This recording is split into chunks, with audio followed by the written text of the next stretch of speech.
Cuando escuchamos la palabra emparedados, estoy casi segura que pensamos en unos sándwiches o algún pan con cierto relleno. Sin embargo, los emparedados que conoceremos hoy tienen una historia mucho más oscura y tenebrosa.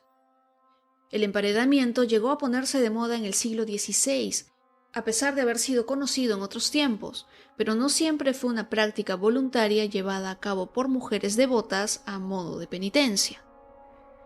Pero ¿quiénes eran las emparedadas o emparedados? Según algunas fuentes, por lo general eran mujeres que se retiraban a vivir o se encerraban de por vida en pequeños espacios de 4 paredes, por lo general en paredes de iglesias o conventos para dedicarse a la oración y contemplación mística.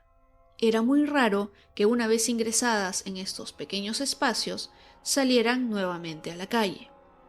Lo que sí es que había personas que eran emparedadas como castigo por cometer faltas o delitos, y otros, como ya lo comenté, que ingresaban a esos espacios por voluntad propia.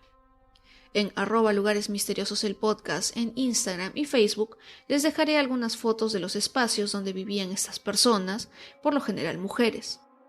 La gente de a pie las conocía como las emparedadas y hacían su vida en estos pequeños huecos donde a través de una rejilla les pasaban la comida, que solía ser bastante escasa. Esta forma de vida también se conoció como el voto de las tinieblas y se mantuvo desde la Edad Media hasta el siglo XVIII. En España fue una práctica que se llevó a cabo en varias ciudades, siendo Valencia una de mucha importancia, ya que había emparedadas en las paredes y alrededores de las iglesias de San Lorenzo, San Andrés, Santa Catalina, San Esteban y Santísima Cruz. Sin embargo, esta práctica no fue avalada por las autoridades eclesiásticas. El arzobispo Pérez de Ayala prohibió a los sacerdotes en 1566 que fueran a celebrar misa o a administrar sacramentos a los lugares donde vivían las emparedadas, a no ser que sean en caso de muerte.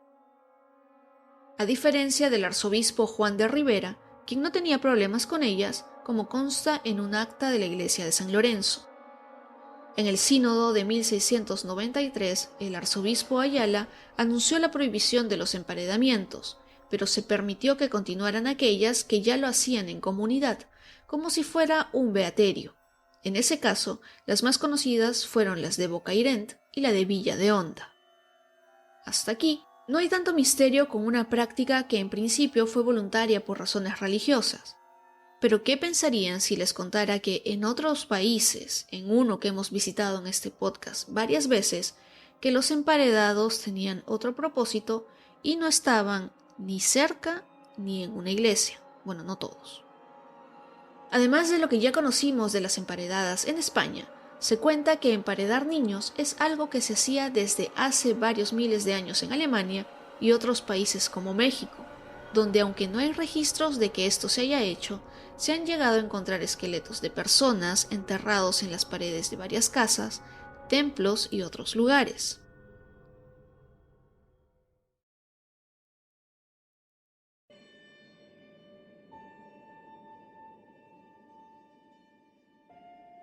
Sobre el tema de los emparedados en México hay varias leyendas y en este episodio extra quiero contarles algunas.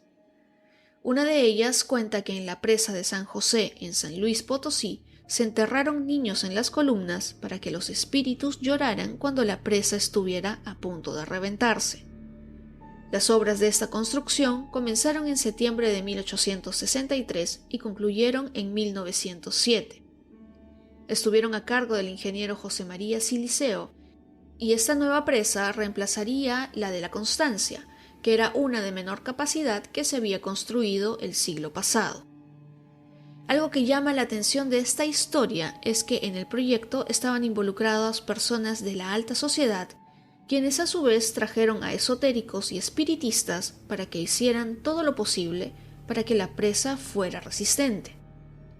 Se cuenta que para conseguir a los niños que serían enterrados en las columnas, se pagó a gente muy pobre por los cadáveres de sus hijos, a quienes no se les dijo para qué se iban a usar, aunque hay otras versiones que dicen que los niños estaban vivos y que los más grandes tendrían solo 4 años.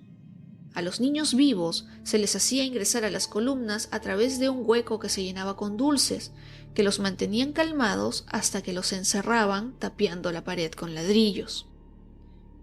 Según los pobladores de la zona, solo una vez los niños lloraron, y esto pasó la noche del 14 de septiembre de 1933, un día antes de que la presa de la Constancia reventara y causara cuantiosas muertes en la ciudad. Cuentan los pobladores que se escuchaba en el aire gemidos de niños, pero que nadie les prestó atención hasta que al día siguiente, a las 11 de la noche, la presa reventó. Actualmente la presa de San José tiene más de 100 años de construcción y obviamente por el paso del tiempo presenta algunos problemas, pues grandes cantidades de lodo impiden que ésta cumpla con su potencial al 100%, y cuando llueve mucho se tienen que abrir las compuertas para evitar que se desborde. La población de la zona tiene miedo de que suceda lo mismo que pasó años atrás con la presa anterior, pero tal vez tienen más miedo de oír los lamentos y gemidos de los niños que se supone están emparedados en las columnas de la presa.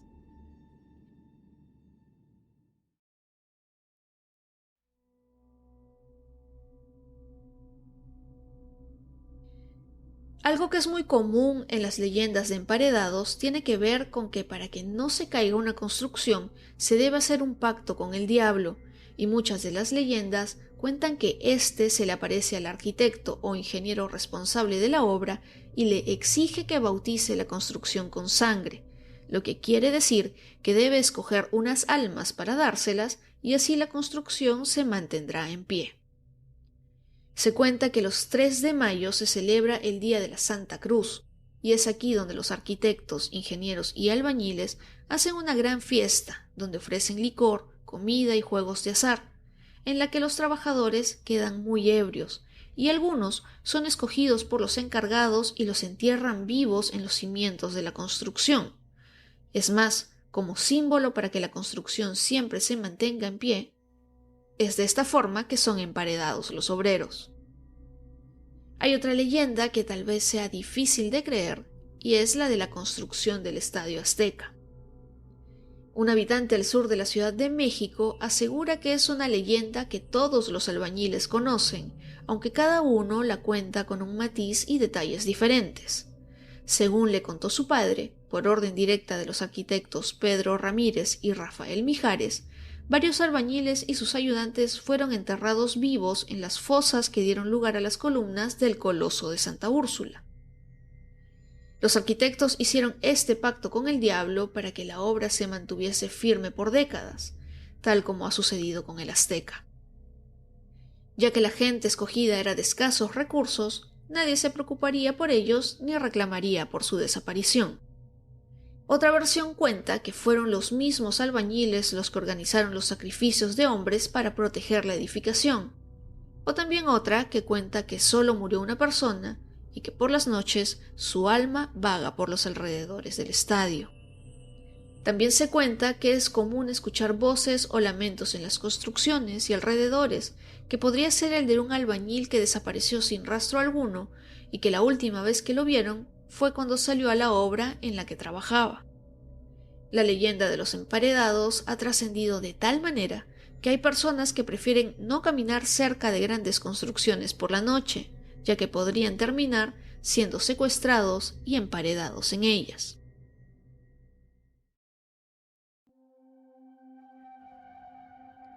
Pero si retrocedemos un poco hasta las culturas mesoamericanas, podremos recordar que en estas se solían hacer sacrificios que evitaban que dichas construcciones se cayeran o destruyeran. Sin embargo, esto no es exclusivo de los mesoamericanos, ya que inclusive en Egipto se han localizado entierros de personajes menores cuya sepultura sugiere que eran sirvientes o lacayos del señor o señora a quien se dedicó el monumento. Y sin querer fomentar el escándalo, muchas de esas construcciones se mantienen en pie hasta ahora. Hasta el momento, todas las leyendas hablan de niños u hombres que han sido emparedados en construcciones, pero en el centro histórico de Puebla, en el convento religioso de Santa Rosa, se han encontrado restos de monjas.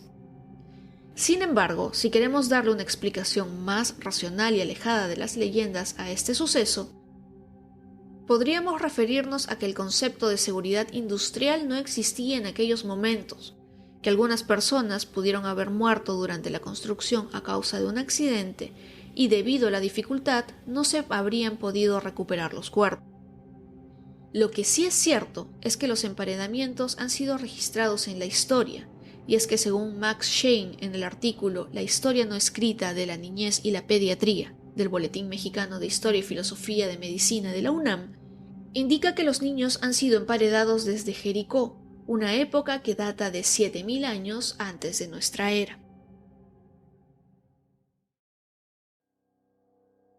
Una última leyenda sobre los emparedados sucedió en un puente de la vía Coacnopalan, Oaxaca, el cual se cayó en varias ocasiones, causando varias muertes entre 1993 y 1994.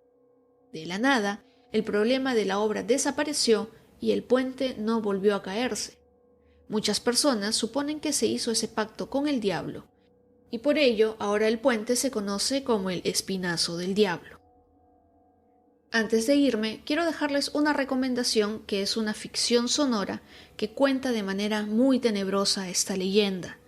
El podcast Crónicas Obscuras tiene un episodio que se titula El Emparedado. Este episodio cuenta la historia de Miguel Fosado, un arquitecto a cargo de la restauración del edificio de la Santa Inquisición de la Ciudad de México, que hace un descubrimiento terrible en los túneles: el cadáver de un monje enterrado vivo siglos atrás. Al decidir removerlo, toda la obra y él queda indefenso ante la maldad que habita en ese recinto. Se los recomiendo ya que es una buena ficción basada en lo que podría ser una historia real. Y eso fue todo por el episodio extra de esta semana. Compártanlo con sus amigos y conocidos para que este podcast llegue a más gente y así siga creciendo. Recuerden que todos los miércoles se estrena el episodio semanal en Spotify y todas las demás plataformas. Y una vez hayan terminado de escucharlo, pueden pasar aquí a YouTube a disfrutar del episodio extra. No olviden de suscribirse, activar las campanitas en Spotify y YouTube, seguir a @lugaresmisteriosos el podcast en Instagram y Facebook, y así no se perderán de nada. Yo soy Jacqueline Isa, espero que este episodio extra y esta nueva dinámica les guste, y como siempre, nos encontramos en otro lugar misterioso muy pronto.